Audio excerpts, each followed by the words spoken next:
como ropa cotidiana, que para nosotros los cubanos nos lo pusimos siempre. O sea, una de las características de la cultura cubana ha sido su capacidad para absorberlo todo, venga de donde venga, metabolizarlo y convertirlo en cubano.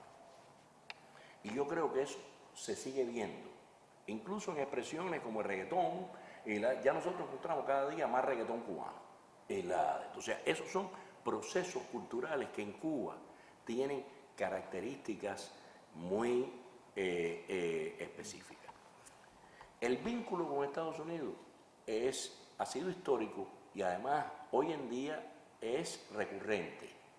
Es muy normal que las personas viajen a Estados Unidos, viajen de Estados Unidos para Cuba. O sea, incluso hay una buena parte del mercado de Miami que está diseñado para Cuba. Usted puede comprar en Miami las piezas lavadas. ¿Sí? Y es la más fácil que comprarla en Moscú. Entonces, hay también un mercado que está funcionando en eso. El problema es cómo los cubanos asumimos esa influencia cultural, que muchas veces es reciclada, que muchas veces es una influencia que vino hoy en día. Shakira baila como las indias. Y eso se recicla y acaba siendo cultura norteamericana o cultura pop o cultura como quieran llamársela. O sea, el problema está en cómo nosotros los cubanos asumimos esas influencias culturales. Y para eso yo creo que nosotros tenemos una protección histórica que pocos pueblos tienen. Yo creo que nosotros tenemos que estar preparados efectivamente para que Kerry ponga la bandera americana y ponga los 4 carros viejos atrás. Y también tenemos que estar preparados para el discurso de Obama, que va a decirnos que viene a apoyar el progreso de Cuba, a que los cubanos seamos más felices, El problema no está en lo que ellos digan.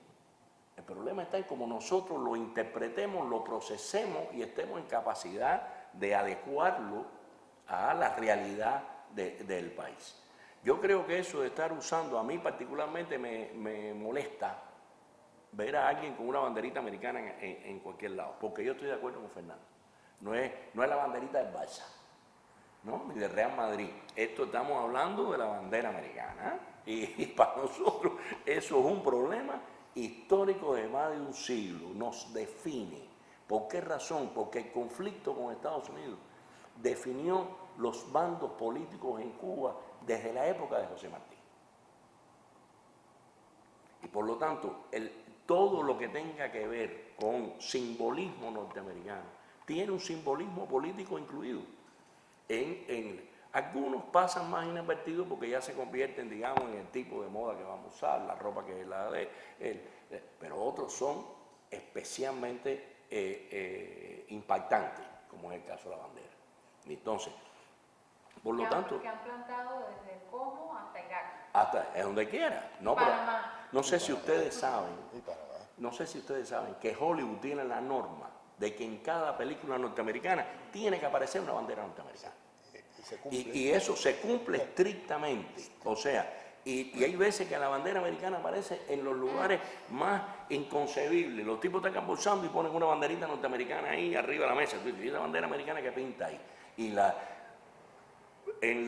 Uno ve películas donde las casas tienen puesta la bandera americana, y yo no recuerdo haber visto nunca en Estados Unidos que la gente pusiera, salvo en las fechas patrióticas y ese tipo de cosas, la bandera americana en los portales de sus casas. Sin embargo, esa es la visión que da Estados Unidos. Y efectivamente es una manera de dominación ideológica. Eso que hablaba Fernando tuvo un nombre en Cuba que se llamó platismo, que es reconocer la superioridad de la cultura norteamericana sobre la nuestra. Y el platismo está en todas partes. Abel Prieto lo decía, el platismo fue la base de la cultura de la extrema derecha cubanoamericana, del discurso político incluso hasta hoy, pero también está presente en muchas otras expresiones. Y el problema, ya te digo, no es que un muchacho llegue y se ponga un pullover con la bandera americana. El problema es que sepa lo que significa. Si después quiere optar por ser proimperialista, es un problema de él, pero que no lo haga de ingenuo en la de esto. O sea, que ese yo creo que es el sentido de la educación política cubana. Sí, Fernando, a ver, comenta eso. Por ahí mismo. Por ahí mismo. Sí, sí, yo pienso que está bien seguir por ahí mismo porque es tan importante. Es decir, es porque se está vistiendo, y por esto es que les comentaba en el receso, los procesos de idiotización de masa, que parece un insulto. Y no es un insulto, incluso es algo que pudiera estar dolido, pero es una realidad. Hay procesos que son muy intencionados, por los cuales se trata de reducir la capacidad de inferir, la capacidad de pensar, la capacidad de sostener la atención, la capacidad de reflexionar. Y, bueno, ya no pertenece a la ciencia ficción. Estamos, en alguna vez, yo decía, cuando las sociedades de dominación eran más primitivas, uno de los castigos era cortarle la lengua a los rebeldes. Ahora no. Ahora se trata de que enmudezcamos todos, pero enmudezcamos voluntariamente. Y en ese sentido, por ejemplo, a los jóvenes de Juventud Rebelde que hicieron su blog, que me pidieron un artículo, yo le puse como título: no seamos siervos de ellas, trabajemos con ellas. Es decir, comprendamos que muchas de las formas que parecen más modernas de comunicación son formas más modernas de dominación. Y lo hacen además de una manera que puede ser muy eficaz. Pero no partamos solo de comprender eso. Partamos de que también son una posibilidad de ampliar las capacidades de liberación de las personas. Cuando yo era un jovencito, recuerdo que nosotros nos planteábamos la liberación de Cuba como que, bueno, hay que acabar con el poder de Estados Unidos sobre Cuba, hay que hacer una reforma agraria, hay que acabar con el poder de los ricos sobre Cuba. Y a Fidel se le ocurrió que había que hacer una federación de mujeres cubanas. Y mucha gente, de las mejores gentes, dijeron: ¿y para qué? Si ya nos liberamos. Y él, no, pero vamos a seguir liberando, hace falta que la mitad de la gente se libere más todavía. Medio siglo después, nosotros tenemos que, ya nadie se va a conformar con poquitos de liberación. Y sin embargo, tenemos en un momento como este tan crucial, tan importante, procesos formidables de despolitización general. De despolitización quiere decir de pérdida total del interés en lo político, confundiendo lo político con una política pequeña, con una política que podría ser incluso despreciable. En vez de decir, vamos a tomar de otra manera lo político, vamos a hacer una política. Y nosotros los cubanos necesitamos en este momento tomar la política y engrandecerla, que no sea pequeña de ninguna manera, y no permitir que sea pequeña. Ni cortoplacista. No, porque sí, cortoplacista es tan ineficaz que da pena pensar que cree que puede ser eficaz en algo. Es decir, no puede resolver ni siquiera el problema del corto plazo, si es cortoplacista. Cuba está obligada a ser superior a la reproducción de la vida material. Cuba está obligada a ser superior a lo que parece posible. Cuba está obligada a ir mucho más allá. Y eso se lo planteó, por esto es que uno tiene que recordar a José Martí. José Martí le contaba, le decía a un amigo cuando él empezó su lucha: los locos somos cuerdos. Pero después, cuando él empezó ya a hacer su partido, escribió: el único hombre práctico es aquel cuyo sueño de hoy será la ley de mañana. Cuando yo era un niño, la reforma agraria era un sueño, y todavía era un joven cuando ya era una ley, y después se convirtió en una costumbre. Lo que tiene Cuba de valioso en muchos sentidos también es que lo que fueron leyes revolucionarias después se convirtieron en costumbres.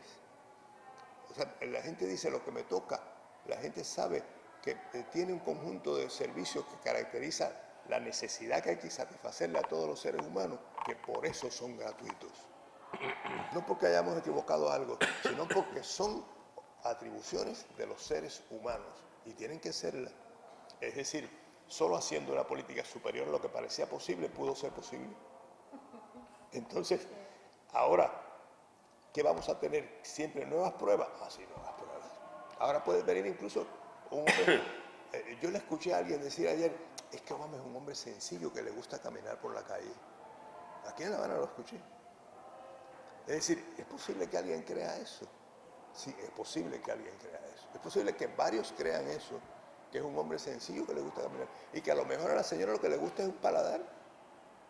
¿Por qué? Porque es más bonito que un restaurante esto demasiado serio. Bueno, Estatales, perdón. sí, yo digo así por ser irónico.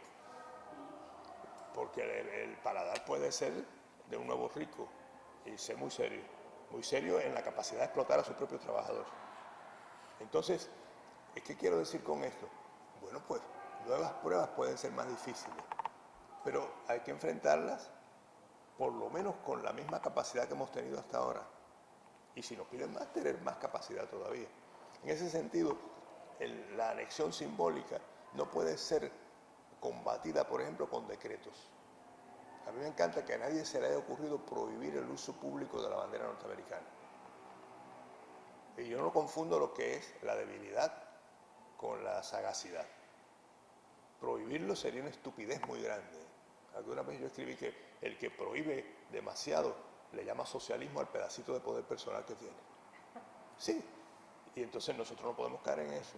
Nosotros tenemos que lograr una conducción que se apoye, por ejemplo, en la autoridad legítima que tiene Raúl, en la autoridad legítima que tiene Fidel, pero hacer nosotros que esa conducción sea capaz de socializarse y de enfrentar esto que también hay que plantear.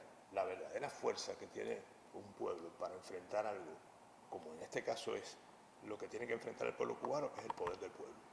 Sí. Bueno, ya nos quedan 2 minutos. Yo quisiera, en estos 2 minutos, que nosotros, o sea, que cada uno de ustedes le envíe un tuit, o sea, una idea, una frase, un consejo a Obama. Un tuit tiene 170 caracteres, muy breve, y no es algo, un jueguito de palabras, sino que se lo vamos a enviar de verdad. Por lo menos si no se entera Obama, se lo enterarán sus asesores. En una frase, ¿cuál sería el consejo que cada uno de ustedes le diera a Obama sentados allí frente a él en Cuba, en La Habana, este 20, 21, 22 de marzo? Sí, yo le diría, no le haga caso al momento, no se pierda la oportunidad de hacer algo histórico. Bueno, yo soy mucho más pesimista. Yo no le voy a dar ningún consejo porque no creo que le dé ningún valor al consejo que yo en realidad pueda darle. Yo creo que el consejo, en mi caso, no es para Obama. El consejo es para todos los que vamos a recibir a Obama. Que en Obama veamos la política de Estados Unidos y veamos las complejidades que eso tiene para nuestro país. Y me da igual lo que Obama haga. Bueno, pues realmente excelente la conversación. Ha sido verdaderamente un lujo estar con ustedes aquí, con Fernando Martínez Heredia, con Jesús Arbolella. La hemos pasado, se nos ha ido el tiempo volando. Y bueno, ojalá esta presencia de ustedes aquí se repita en Cuba Debate. Muchas gracias a los que nos están escuchando por Spreaker. Hasta otro momento. Chao. ¿Te Fue la hora aquí hablando. ¿Te parece efectivo, sí?